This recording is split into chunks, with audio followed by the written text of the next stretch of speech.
Speaking of genocidal intent, you've advocated what you call a triple lens approach for analyzing genocide in Gaza. Could you please unpack that? So first of all, on intent, there has been much confusion regarding what constitutes intent, particularly state intent, including in the genocidal jurisprudence, which is not much. I mean, there have been two concluded cases where the International Court of Justice has looked at state responsibility for genocide, both in the case of former Yugoslavia brought against Serbia by Bosnia and Croatia. And there is one case pending, Gambia versus Myanmar, and where member states from the Western Bloc have asked the court and made submissions to the court, encouraging the court to look at the intent not in a very narrow way, in order not to miss the forest for the trees in a nutshell. And I think they are right, these 6 European countries. And I think that the point is that this genocide case is particular because it's the first settler-colonial genocide. So the first genocide that takes place in a settler-colonial context that gets litigated before an international court. This is the peculiarity for me. This is what it makes the momentum even more important, and it gives it gravitas. But however, why do I think that it's important to understand what is intent as different from motives? Because I hear, well, the intent was not to destroy Gaza, the intent was to liberate the hostages, or just to eradicate Hamas, or to de-radicalize Gaza, whatever it means.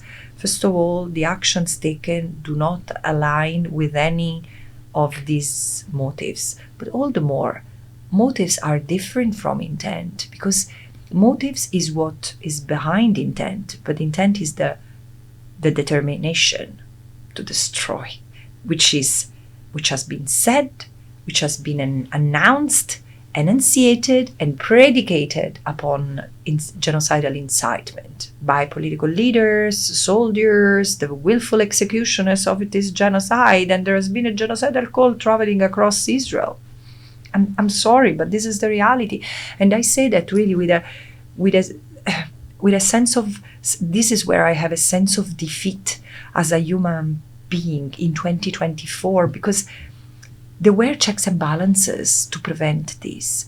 And I have really a heavy heart thinking of the Palestinians who have perished, on top, of course, of the Israelis and others who have perished, but also the Israelis who have committed these violent acts. Most of them are young people. What have they done?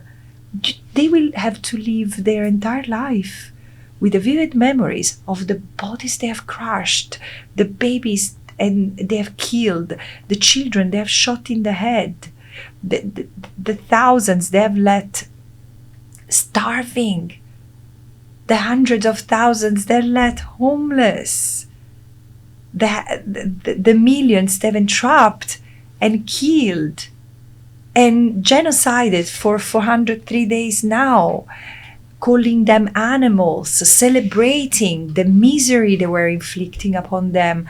It's grievous, isn't it? So let's go back to this whole thing. In order to be assessed, again, we cannot miss the forest for the trees. We need to look at the totality of crimes that have been committed, and this holistic approach has been solicited by the International Court of Justice in its existing jurisprudence. What does it mean looking at it holistically? Of course, during a genocide, especially in a conflict situation, you can have war crimes, like violations of the laws of war, and crimes against humanity, like widespread and systemic violations, abuses committed against the civilian population. But we need to look at the totality of it, the totality of the conduct, the totality of the crimes against the totality of the Palestinians, because it's not just Hamas, it's not just the people in Gaza. The Palestinians as a whole have been punished, have been oppressed, have been targeted and denigrated. And it's, in fact, not just in Gaza. We can see that violence metastasizing to the West Bank and East Jerusalem.